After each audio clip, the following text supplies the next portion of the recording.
Good morning. We'll be starting in about a minute. This is a great time to silence your cell phones.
It's lovely to see all of you here, all these beautiful faces. It's a gorgeous day out there. So we're going to do some meditating. Please get comfortable in your seats. Close your eyes if you choose to do so.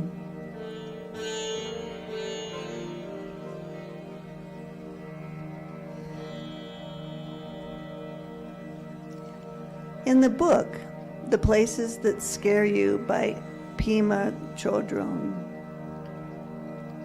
Pema talks about a Buddhist concept of the three principal characteristics of human existence.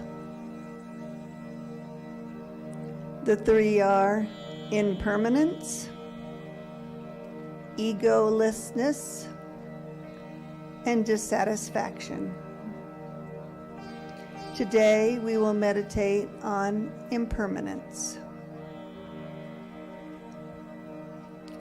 Impermanence is another word for fleeting, ephemeral, or transient. We are impermanent, as is everything around us. The lives of all beings, people, animals, and plants are impermanent. We say to one another that change is the only constant,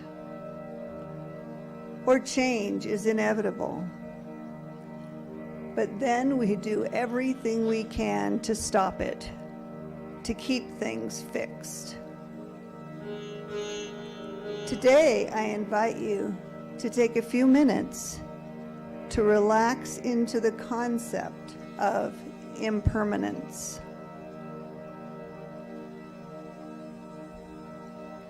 Please take a deep breath. Release. That breath was fleeting.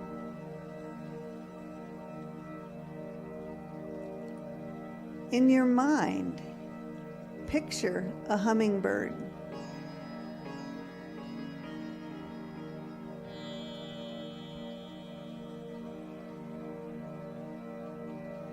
Now, picture an elephant. What happened to the hummingbird? We say we don't like change, but both the hummingbird and the elephant were nice images.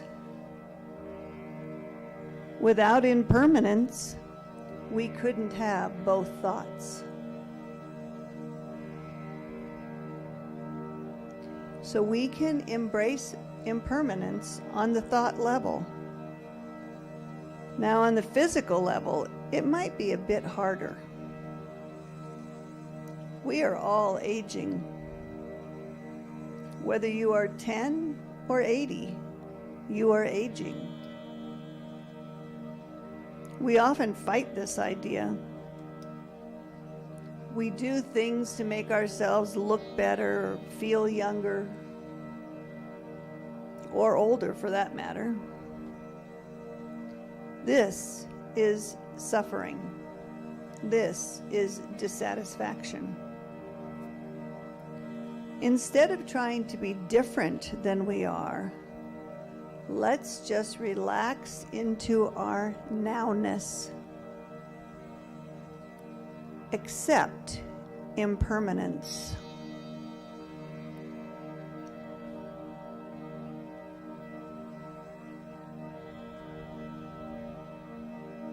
Take a deep breath, breathing in the acceptance of impermanence.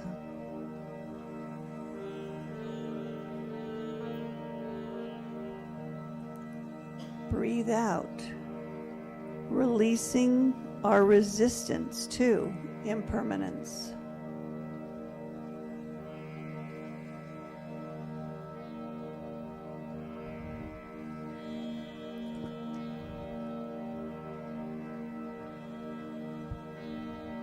Let's think about that for a couple of minutes.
Impermanence is a reality.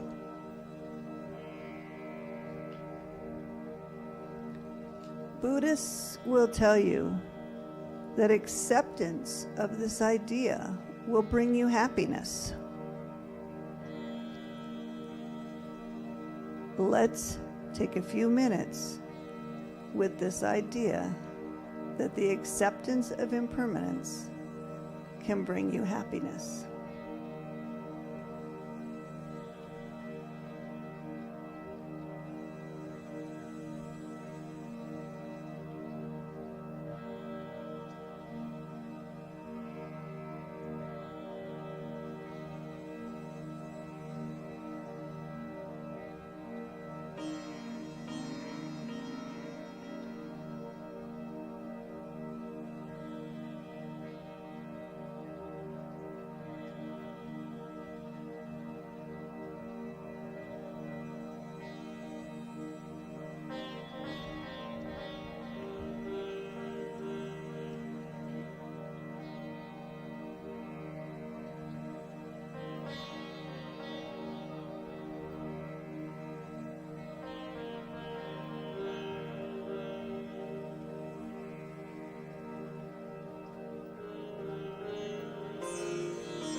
Don't struggle against reality.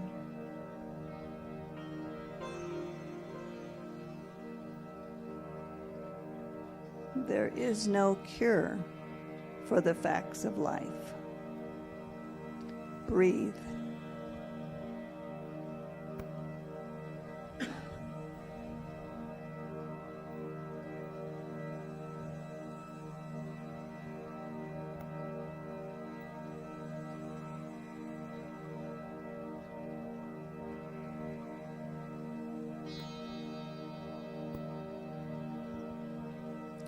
Relax into happiness. Breathe.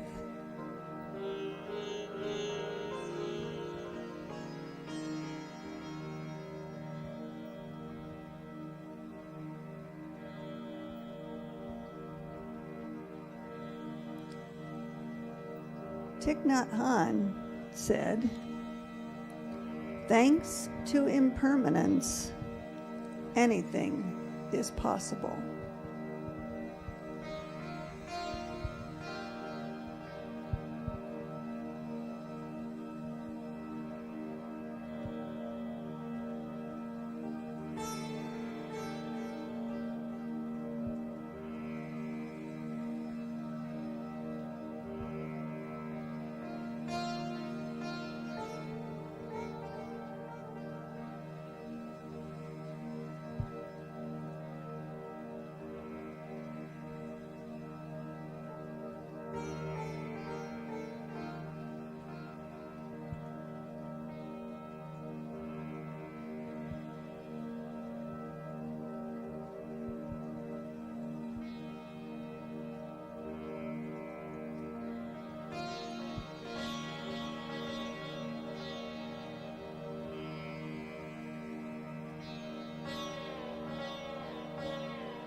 When you're ready, please wiggle your toes and your fingers and slowly come back into the room and open your eyes.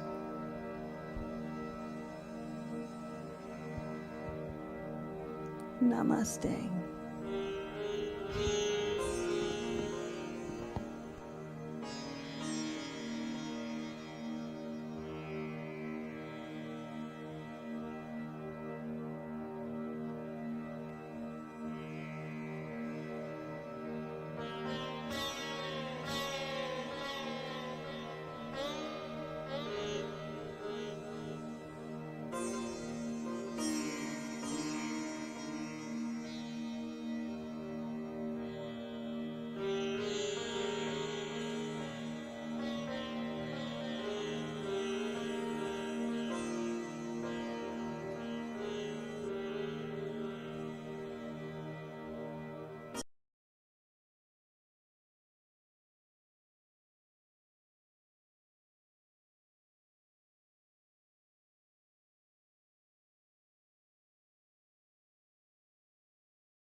Good morning.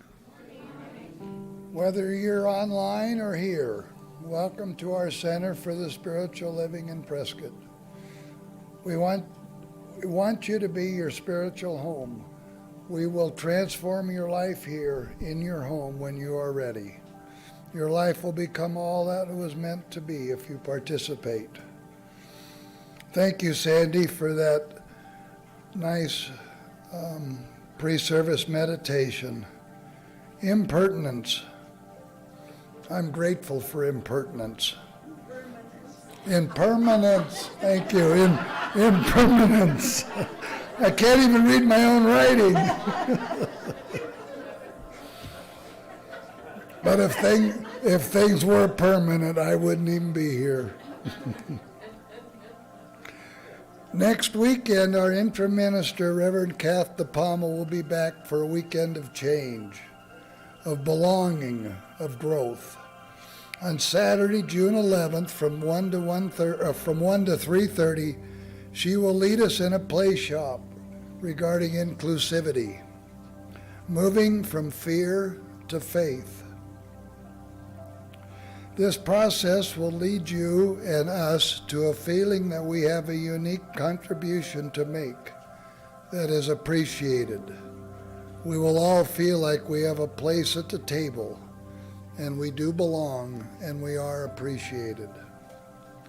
On Sunday, June 12th, Reverend Kath will be doing our Sunday service, and afterwards, starting around 12, she will be leading another play shop regarding being in a healthy, thriving community together.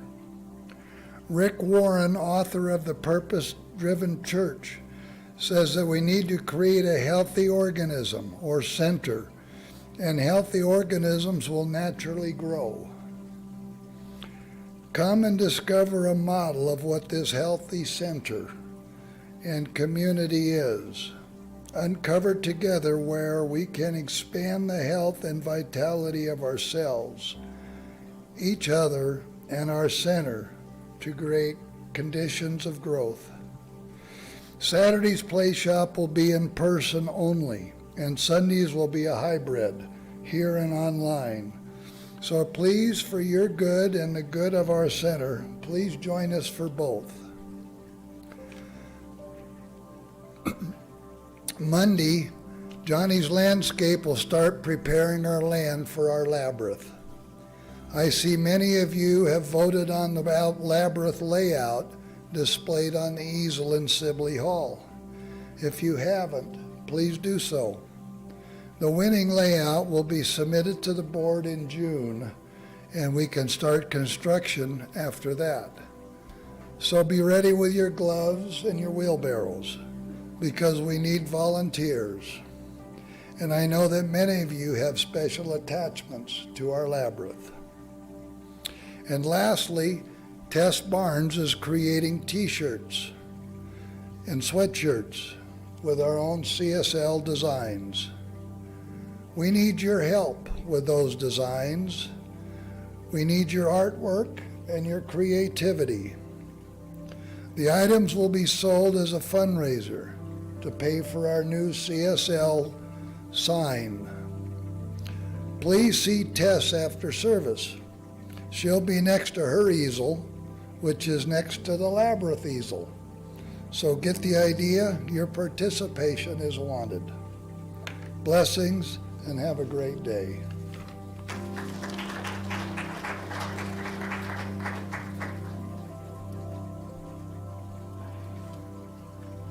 Thank you, Tom. Good morning. I'm Sandy Kimmerly. I didn't say this before the pre-service. So I'm one of our licensed practitioners here at the center, and I will be your practitioner of the day today. There is one life. This life is God's life. This life is perfect, is a beautiful, perfect unfoldment of good.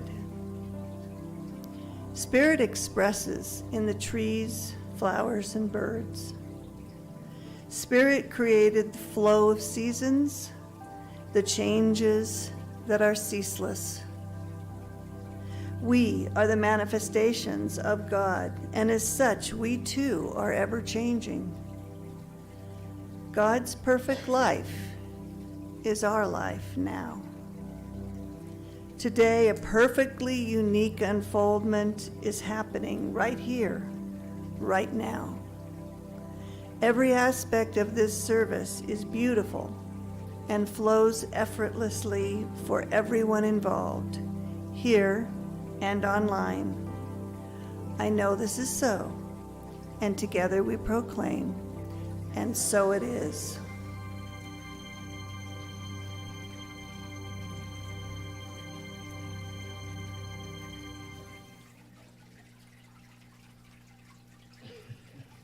Good morning, everyone.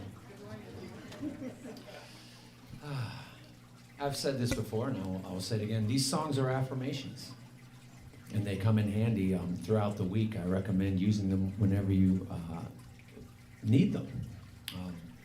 I find them very useful when I'm driving to Phoenix.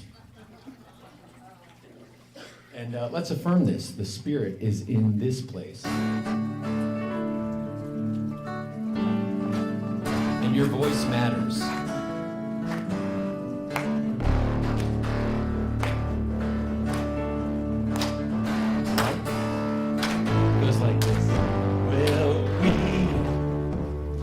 Come together as a family.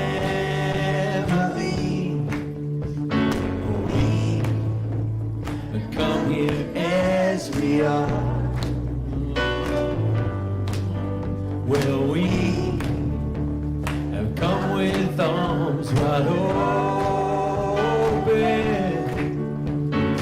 We have gathered here in love.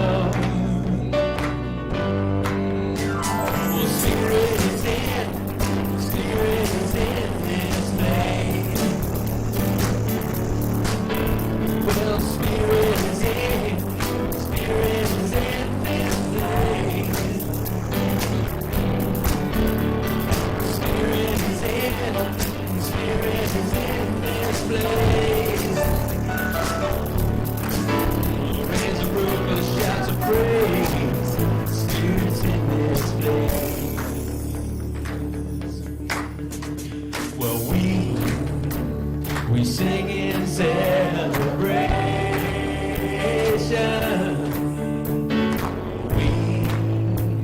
We sing with words of prayer.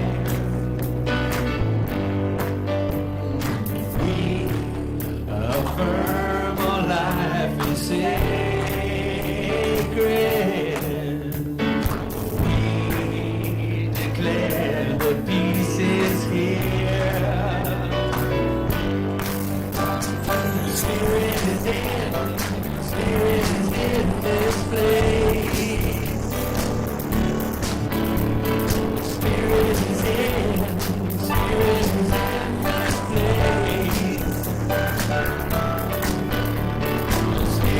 place. Spirit is in this place. We'll raise the roof with shouts of praise. Spirit's in this place. Let's get louder. Spirit is in this place. Gotta feel it, gotta feel it. Spirit is in this place. Well, Spirit is in this place. We'll raise the roof with a shout of praise.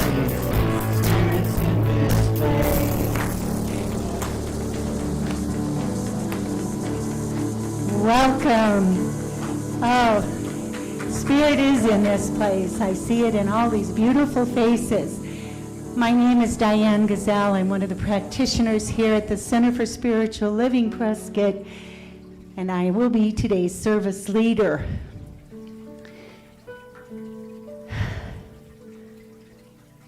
As we begin this service, know that you are all welcome here, just as you are and just as you are not. And I want to let you know that we have a circle of licensed practitioners here who can help you with knowing that. We are available for prayer after the service. Also, in the seats, you have a form, if I don't drop it, that looks like this. If you would like a written prayer request, and there is a box out in the entry that's for the ministry of prayer. Your prayers that you request are prayed for the following week by the practitioners, but we call it the ministry of prayer.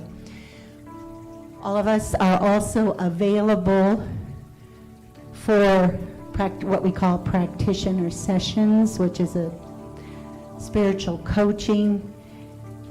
Our names are listed in various places. They're on the back of the bulletin or the announce of the program.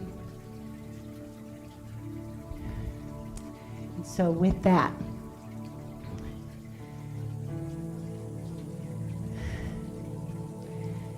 we begin with our candle lighting ceremony, and I invite our candle lighters to come forward. The Center for Spiritual Living honors all faith traditions. As we light a candle for the world's religions, it is to acknowledge both our multiplicity and our unity. Okay.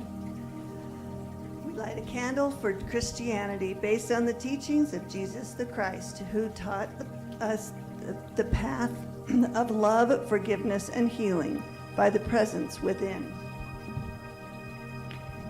For Islam, the practice of submitting to the will of God as revealed to his prophets, peace be upon them, who taught that there is one God, creator of the heaven and earth.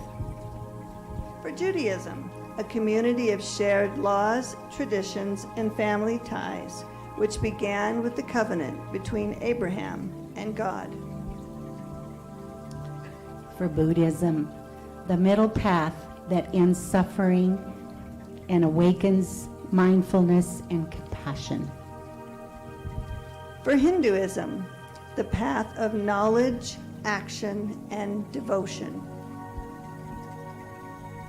For Native American traditions and those who walk the Good Red Road, including the people of the sun, better known as the Yavapai. For Baha'i, the path of unity and peace. For goddess traditions, embracing the divine feminine as mother, maiden, and crone.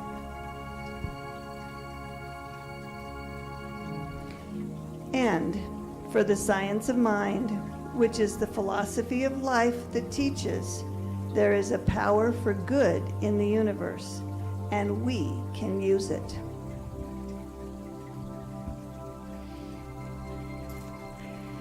Thank you so much.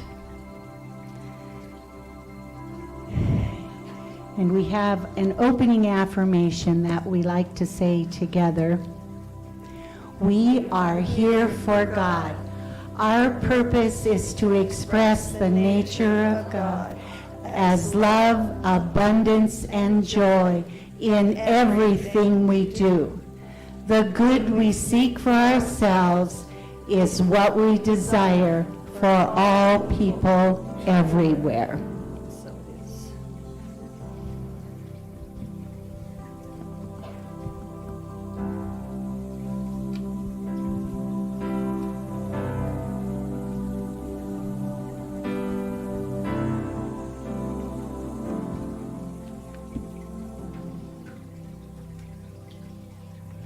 A lot of people have told me they've had the experience that they were already practicing science of mind, they just didn't know it yet. And then they get here and say, oh, I've already been doing this, it's good to be here. And so you find science of mind everywhere, including this song, which is by Willie Nelson.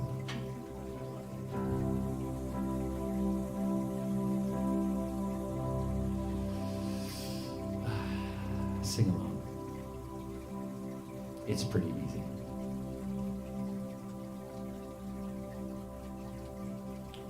Imagine what you want and get out of the way. Remember, energy follows thought, so be careful what you say.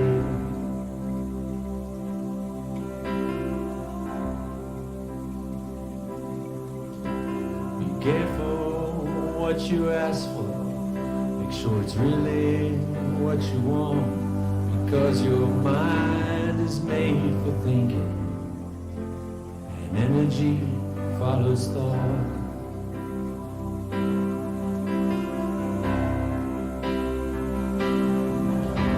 Your mind is in control, even when you do not know.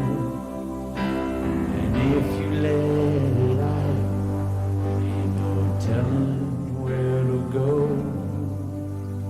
Remember, you are sleeping, and your dreams take you away.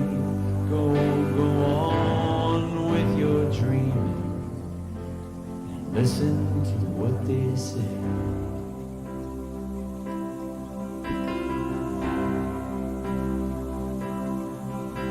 And if you hear spirits talk, the wisdom can't be bought. Apply it to your thinking, and energy follows thought.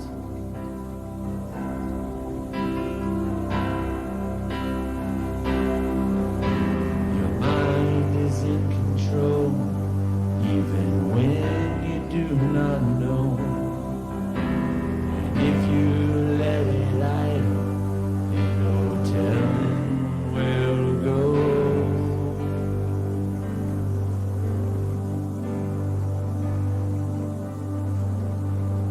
Imagine what you want and get out of the way. Remember, energy follows thought, so be careful what you say.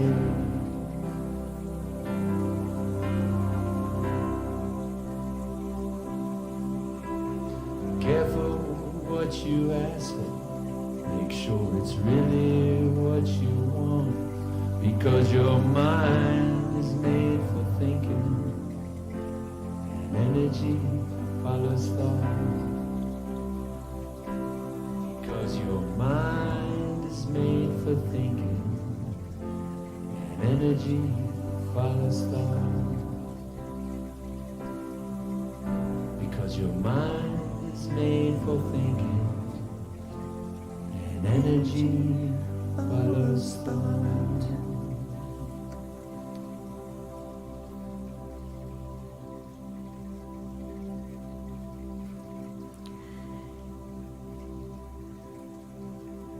Imagine what you want, because energy follows thought. The Buddha taught that one of the principal characteristics of human existence is impermanence. Everything changes. Trees begin as saplings and grow to maturity and die. Birds begin as eggs and hatch out and become chicks and eventually fly away.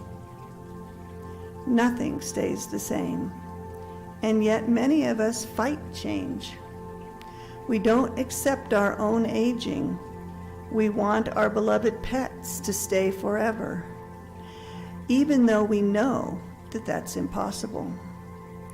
Accepting that change, impermanence, is simply part of life, brings a sense of relief and then happiness. Let's take a few minutes to contemplate the acceptance of impermanence of life. Take a deep breath and breathe in acceptance. Breathe out resistance. Let's think about that for a minute.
please come back into the room a little wiser and happier.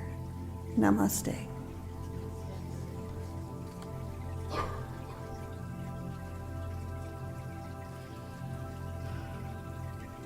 Thank you, Sandy. I completely agree, except the only exception I can find about permanence is that I think our guest soloist is permanent. Always that smile and always those great songs, ladies and gentlemen, Terry Furlong.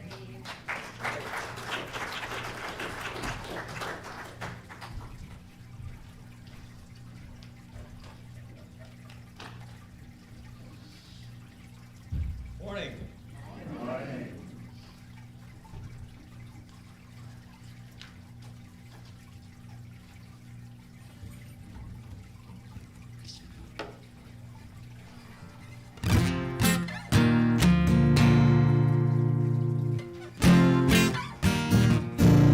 I like it already.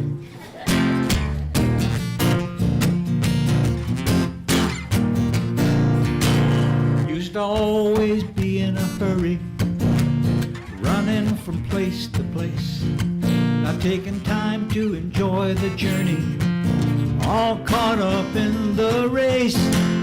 I was always future tripping, off in la la land, and I had the keys to the kingdom right here in my hand.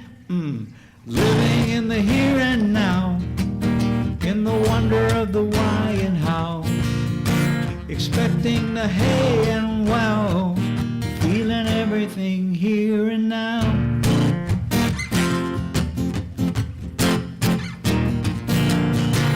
Feel the rhythm of my heartbeat and my pulse that's always new, a miracle in motion inside of me and you. I can't take a breath from tomorrow or a breath from yesterday, but I can take one from this moment.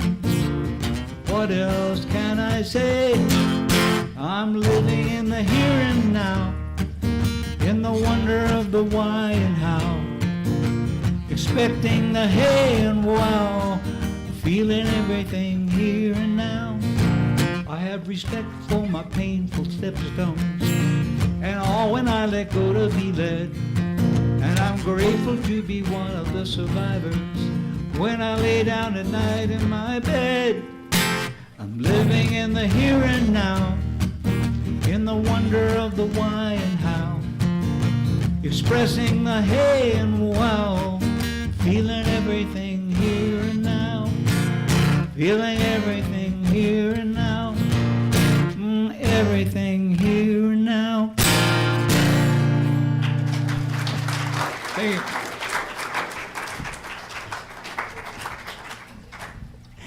Thank you so much, Terry. Truly, what we have is this moment. And in this moment, I have the distinct honor of introducing our guest speaker this morning, who is asked to be introduced simply as a peace pilgrim. We all know this man. If we don't, you soon will. For those of you who have not had the honor of meeting him, you will. Swami, thank you.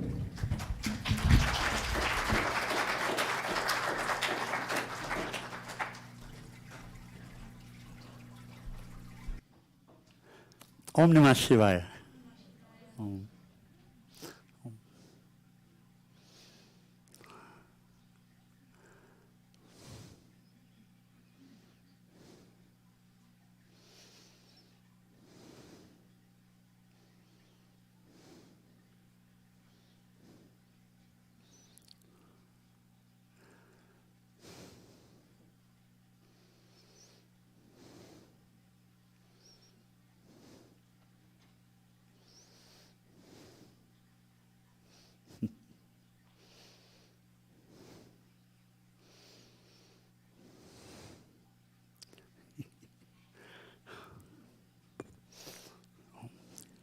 Good morning. Good morning. It's very good to be with you. I heard from Hazel a little over a month ago about the possibility of joining you today, and very, very grateful. And thank you for the beautiful, inspiring song. Sage Willie, my goodness, how's that? That's a wow. So the topic this morning is bondage and freedom, or we can say the path from bondage to freedom. So we'll discuss some. And in Vedanta, in the learning Vedanta, the teaching of Vedanta, which is the Sanskrit, the Eastern tradition, Vedanta meaning the highest teaching, dealing with questions such as who am I, and what is this world, and what is our connection with each other, and like this. Much of the teaching is with allegory, or allegories are used, I should say. And the reason is, if the teacher just speaks the truth, then they sit like Ramana Maharshi often did, which is just in silence. And for us neophytes, we might find it's not so helpful. Or they might say something like this, all is God. And we can nod and feel a resonance with that, but still somehow. So allegories are used, and I'll share one with you this morning, a good one, a fun one. One of the most popular, maybe the most popular, is the snake in the rope. Has anyone heard that one? Okay, we have a few, very good. Okay, that's for a future time. But that's a good one. This one speaks to bondage and the nature of bondage. So here's the story. In India, of course, there's a great desert. The Gobi Desert is a great desert, and it's massive. Has anyone ever seen? Has anyone ever flown over it or anything? Okay, so the big deserts, the deserts in Arabia or any of that, we've seen them, we can imagine them. So in the ancient times and still today, there are merchants who ride camels. It's really the only way to cross the desert in some of these extended travels other than flying. And the travel is days, 3 days, 4 days, something like that. And sometimes they'll have routes in many days. And the one telling the story will remind us that the camels, how do I say this lovingly? They're not so bright. And so the camel driver needs to stop over for the night and sleep. And the camel, if it's not tied down, will wander off. Now, you can picture that, and what will happen with the camel driver in the morning when the camel has wandered off? Yeah, in the middle of the desert, it's not so pretty. And then the question is, so how to tie down the camel? Because if it's not tied down, it'll wander off. Who wants to take a shot? There's no post. Oh. You tie it to yourself. So that's a good one. I like that. In a way. So here's what they do. This is actually what they do. The driver has a rope, a long rope, and they make a big production out of wrapping it around the neck of the camel and tying it up. And then they, honest to God, and then they bend down to the feet of the camel, just out of eyesight of the camel, and they make a big production of okay? And then they tell the camel with full faith, and Dr. Holmes will teach of full faith, yes? With full faith, okay, that's it. Now you're tied up, you can't go anywhere. And that's it.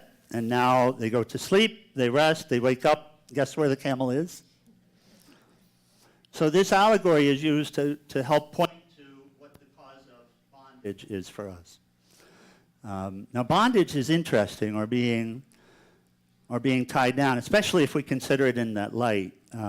First, it's a common experience, isn't it? How many of us have felt trapped? Either in a difficult relationship with a terrible person, an abusive person, a bad job, in a place that we don't want to live like this, in a situation that we don't love. How many? Yeah, we don't need to do. We know it's everyone. And so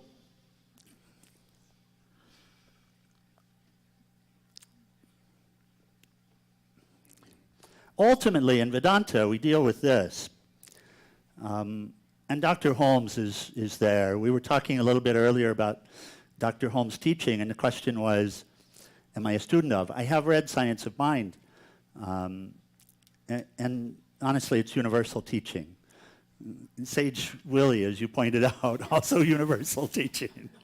Also universal teaching. And Vedanta, the same.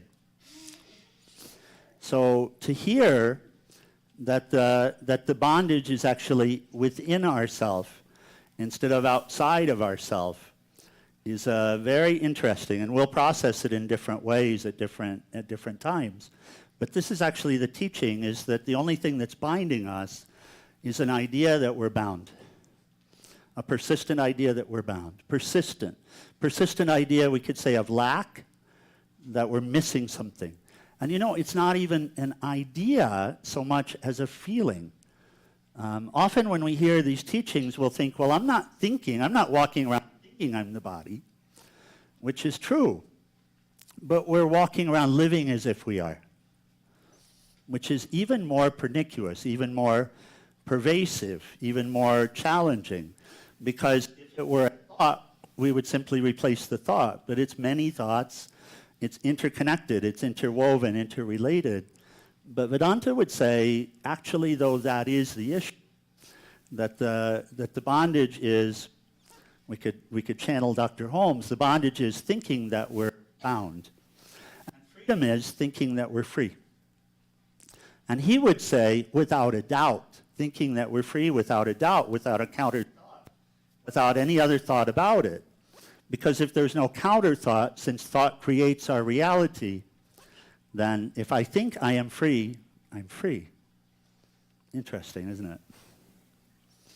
So to try to bring some practicality to it, there are some examples that came as we were driving over this morning. Because we're not dealing with a repetitive thought, we're actually dealing with a feeling. It's in Sanskrit, there's a word ahamkara. Ahamkara means ego, and ego. And so we have ego sense, which is really a feeling of being separate, or a feeling of lack, or a feeling of missing out, a feeling of being incomplete. It's not real. We call it an effect of Maya. It's avidya, or ignorance, or primal nescience, like this. It's a feeling. And in the company of this feeling, here's what happens, and we can play this out. Let's say we're just living, and we're just in the day-to-day of life. Have you ever experienced this? And you're talking with a dear friend, and you say something that the dear friend misunderstands your intent on. Have you ever had that happen? And they get upset. And they say something back to you. Has that ever happened? And now you get upset. And you say something back to them. Yes? And after a while, has it ever happened that you both get very angry with each other and you say terrible things to each other? And then you get up and you say to yourself, you know, this person's always been like this. And you start playing stories in your mind about how they've always been like this. Yes? They're just a terrible person. I can't associate with them anymore. I really had it. That's it. And this can happen, you know, with a partner, someone that you've only known a few weeks. It can happen with someone that you've been with, husband or wife, for a few years, 40 years, 50 years, yes? And what happens is when this plays out, and then especially when we say that's it, what happens within the psyche? There's a knot. This is Thich Nhat Hanh. He addresses it this way, and it's really a beautiful way. In yoga, we call it a scar, but we can say, or blockage. So we can say a knot, and a knot is tied inside. A knot is tied inside the psyche. Now, how do you know the knot is there? Well, the next time you think about that person or see that person, what do you experience? Right. And by the way, how long do you have to remind yourself that you don't like them? Because there's something in you that's also saying, give it up already. Is it so? Is there something saying, enough of this, just let it go, forgive them, be done with it, forget about it? Yes, do we experience that too? Life is funny. And so, and if we don't, every time we revisit it, if you think of this knot creating a blockage, it's an energetic blockage, it's a thought blockage, and an energetic blockage. Can we relate? Does that make sense? And it's a stoppage of the free flow of spirit, as it were, of the free flow, of free-flowing life.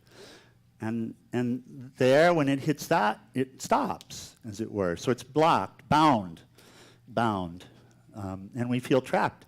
When we feel trapped in a situation with a person, it's only because we're with a person that we have a lot of knots with. Because who is the person really? You see, if we see the person really, truly, as spirit, as soul, as we're wishing to see ourselves and as we're wishing to see all, then what's the problem? Right? So this is where we get caught up. This is where we get caught up. And this bondage, for practically speaking, is like this. Let's say that there's a pretty guy or a handsome man, and we're just fine with our partner. We're just fine. We've had some problems. We'd have some bumps. We have a lot of knots by now. And then we see a pretty girl or a handsome guy. And it seems so innocent. And all of a sudden these thoughts come forward about, And let's say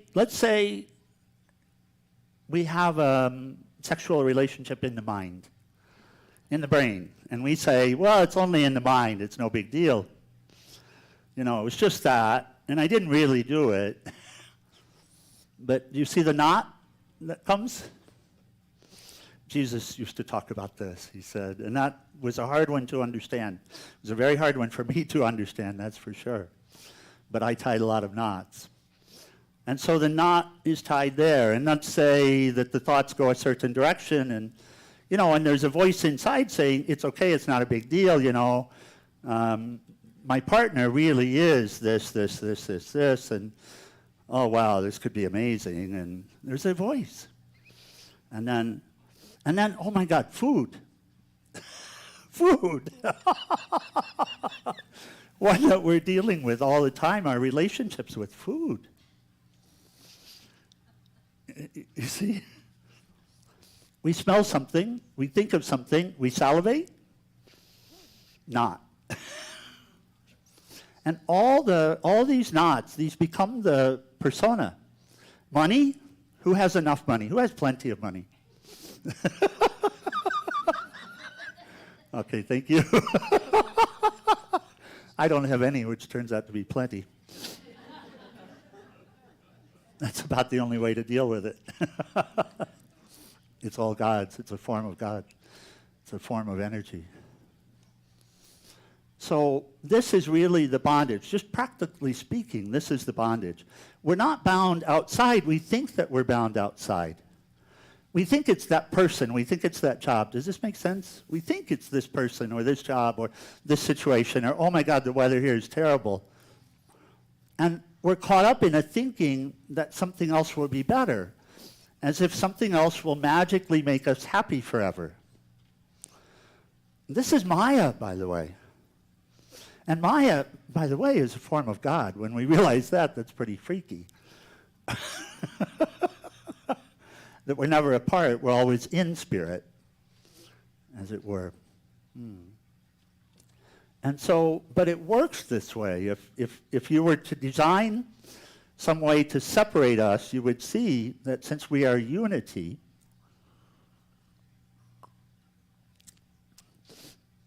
since we're actually one, the only way you could really separate us is make us think that we're separate. And that's Maya. That's Maya. So the creator, the creatrix who wants to create this world, in order to create a world of duality from unity, since there's only unity, will have to help us to think that we're separate, to feel that we're separate, to feel that we're alone and incomplete and like this, which creates spiritual path, because spiritual path is coming back from that place of feeling separate and alone to understanding unity, feeling unity, to recognizing the essential unity within us. And what we discover is in our paths, we can go one direction or the other, and it starts and ends with the thoughts. Yes, actions are involved. Yes, speech are involved. But really, the transformation from duality to unity, transformation from bondage to freedom is an inside job. We become free within ourselves. Not free outside. The only way to have freedom outside is to be free within ourselves. And we mean here capital S self. The God self, the spirit self, the intuitive self, the real self, the eternal self, the unchanging self, the wisdom self, the Ananda self, the bliss, the forever bliss that we've been seeking is really the capital S self. Ananda, Anandoham we say in Sanskrit. Shivoham, Anandoham. I am that Shiva, I am that absolute, I am that bliss. I am that wisdom. I am that knowledge. I am not separate from God. I and the Father are one. Truth. And yet we found ourselves separate, and that's bondage. When we're separate, we're bound. That's the bondage. And it's the little things, seemingly little things, that bind us. Does that resonate in some way? It's the little, it's how we're processing the events of the day. And it's only ignorance. It's not that anyone's bad or mean or even though there's so many terrible acts in the world, it doesn't start there. It starts so simply because we feel ourselves to be separate, and then we act upon it, and then the knots come, and more knots, and more knots, and more knots, and then we feel trapped. Oh my God, we feel so trapped at times, yes? It's horrible. And the way out is to turn it around. The way out is the way we got in. The mind is not our enemy. It behaves as one when it's in the company of and ruled by the feeling of being separate. The mind is both friend and enemy based upon who the mind puts on the altar. If the mind puts the ego sense on the altar and worships the ego sense, the feeling of being separate, then it's as if an enemy. This is Bhagavad Gita. If it places the Christ on the altar, the intuitive self, the capital S self, the wisdom, God, Brahman, Allah. If it places that on the altar, the light, and worships that, and listens to that, and studies that, and really interrogates, then it goes that direction. So it said that there are two paths here. One path leads towards bondage, and the other leads towards freedom. And we're all seeking this freedom. And so really it's about changing the thoughts, just that, and learning to recognize the difference between thoughts, thought patterns, behaviors that are detrimental, that cause bondage. And when it contributes to our bondage, it supports bondage around us as well. Or choosing thoughts, behaviors, speech, etc., that lead towards freedom. It's in this way, it's simple. And ultimately, freedom is knowing who you are and not forgetting, living in it, abiding in it. Ultimately, this is freedom. And since it's who we are, of course, everyone can do it. In closing, I would just like to share from a great saint.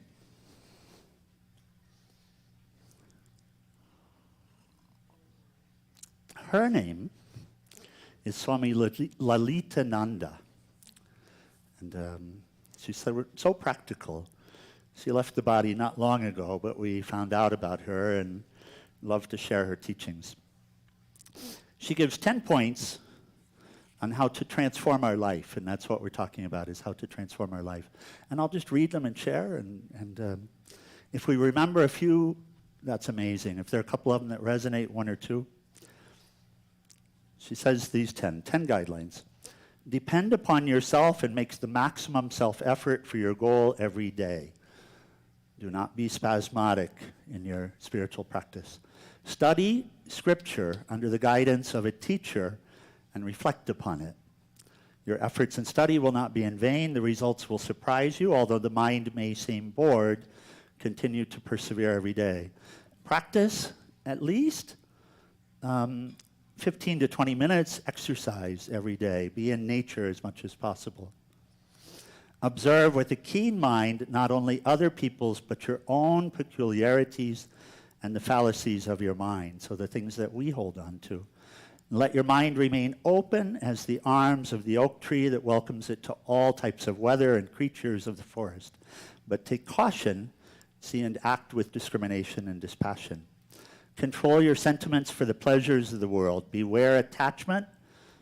Understand the futility of shallow and superficial love, and having risen above the body, reach for the divine love of God that will carry you beyond the despair of the world process and its ensnaring entanglements. Overcome the negative functions of the mind in terms of doubt, fear, shyness, grief, pride, selfishness, and love for the pleasures of the senses. Overcome these by directing your mind to the creative horizons of your inner life. Develop mental detachment from family and friends. This one's so easily misunderstood. We're just talking about the body. Get to know them in spirit. Avoid bad company, unnecessary talking, and keep good association, or satsanga.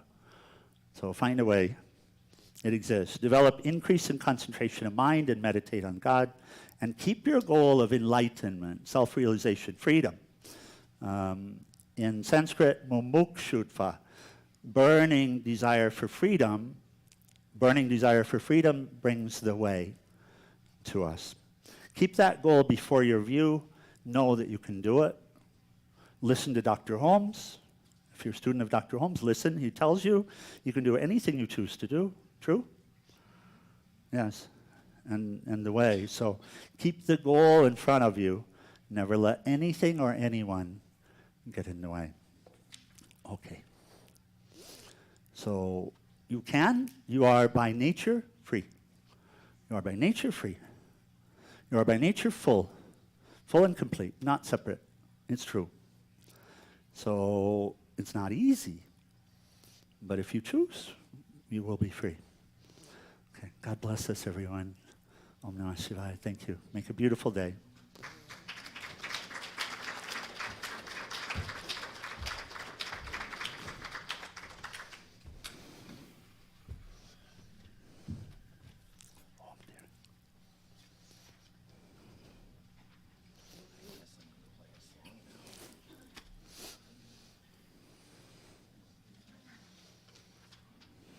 And so we can anchor that inspirational message from Swami in affirmative prayer. As we were so beautifully reminded by the Swami's message, it is all God. Absolutely everything, everywhere. It is God in the faces that we see around us. And as we recognize that and allow Spirit to flow freely through us, we become more each moment of who and what we truly are. And what we are those God qualities of love, compassion, kindness, caring.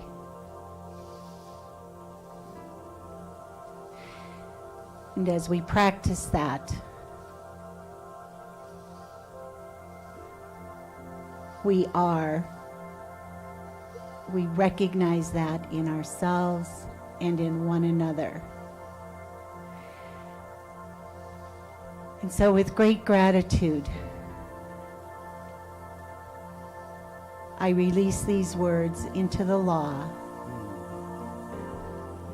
and we affirm them by saying, and so it is. So it is.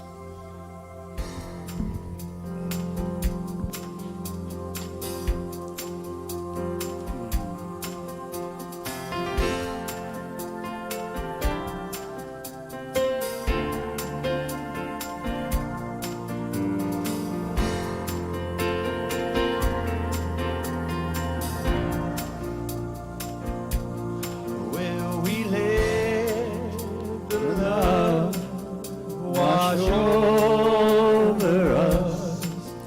We let it be. We let the joy wash over us. We let it be. We let the grace wash over us. We let it be. We let the love wash over us. We let it be. We let the joy wash over us. We let it be. Let the grace wash over us. We let it be.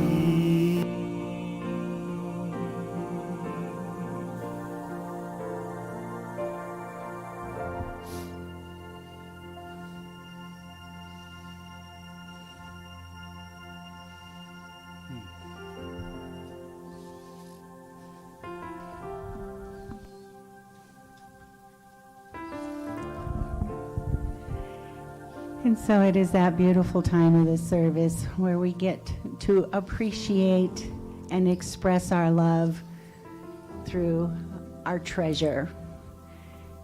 The ushers will be coming down, and if you have your gift with you today, they'll be passing a container for your offering.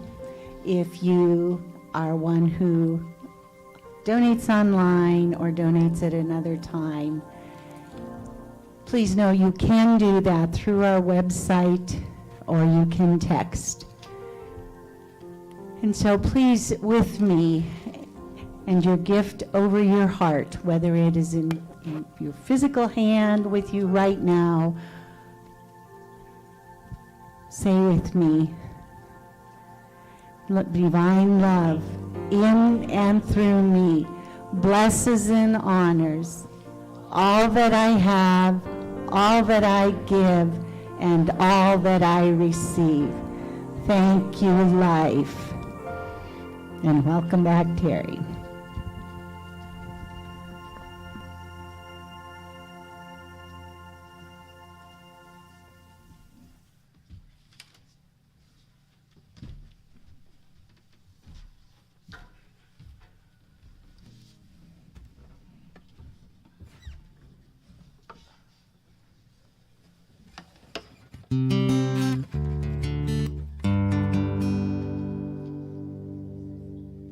This song is called The Selfish Song.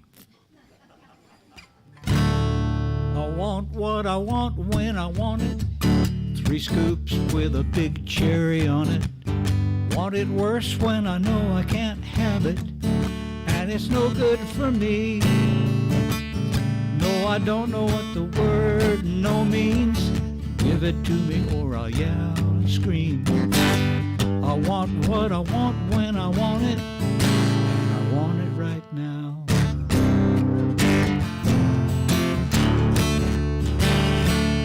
Patience is for those not in a hurry.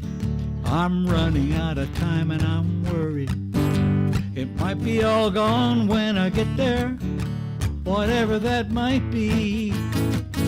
I was born to occupy the best seat. Second class does not apply to me. Special privilege is my destiny. So just what is it you can do for me?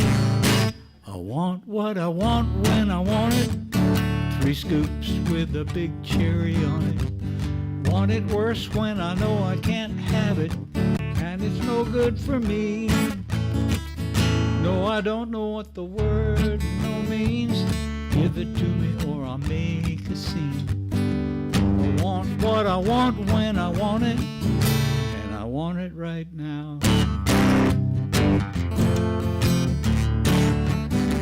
Self is my favorite magazine. The hippest places where I'm always seen. In every mess I come out squeaky clean. What's all this fuss about self-esteem? I want what I want when I want it. 3 scoops with a big cherry on it. Want it worse when I know I can't have it, and it's no good for me. No, I don't know what the word no means. Give it to me or I'll make a scene. I want what I want when I want it, and I want it right now.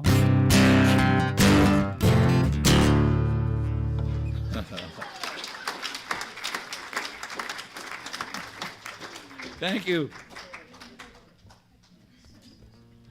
Oh, well, and right now, we want to welcome anyone who is here for the first time or has come back after a long absence. Please let us know who you are and where you're from. And somebody's pointing and I'm missing. There we go. Hi there. So good to be with you. My name is Asma Jyoti. I'm very fat, and I'm here from Prescott. Welcome. Welcome. Welcome. And I need to let you know that as a newbie, you are welcome to one of the books, to a used book from our bookstore, which is just right out in the lobby. Is there anybody else? Somebody point again. Okay. All right. Thank you so much. And now we get to welcome our young friends, the Children's Association of Awesomeness.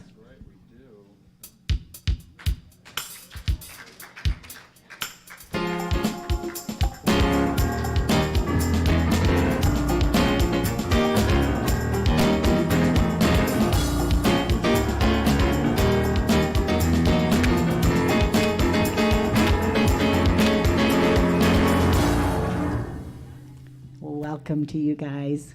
Who wants to start? So we're making friendship bracelets like this one to put around town to bring more kids to the center. It's been a success so far. I'm basically done with this one. So all I need to do now is tie another knot and voila, I have a friendship bracelet that I can put around town. We made these featureless bracelets, so that, we're going to put them around town, so that way the kids can take over the school, the church. We're taking over.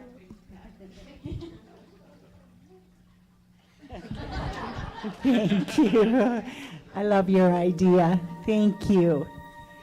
And before we do our final benediction, we have something else today, right? Okay. We do. Hit it, Jackson. I need to see the cat. We need to see the cat. It's birthday Sunday, so I think you're supposed to anywhere. Oh, yes, I'm supposed to say anyone who has a birthday in this month of June already. Oh, whoa. Please stand up and let us sing to you.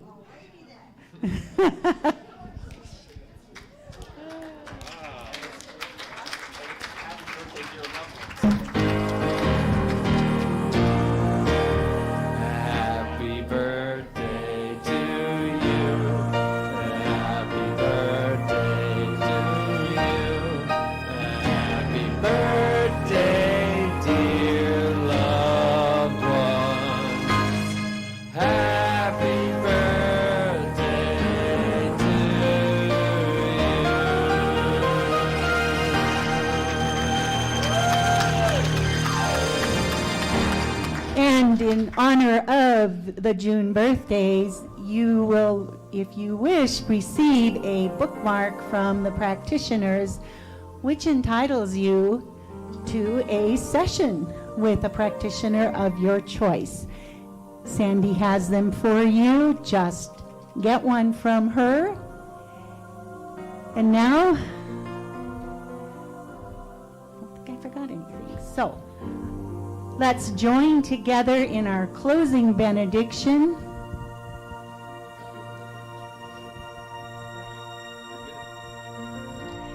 Something wonderful is happening through me right now. It is happening through my mind, my body, and my affairs. I think it, I believe it, I feel it, I know it, I accept it. Thank you, life.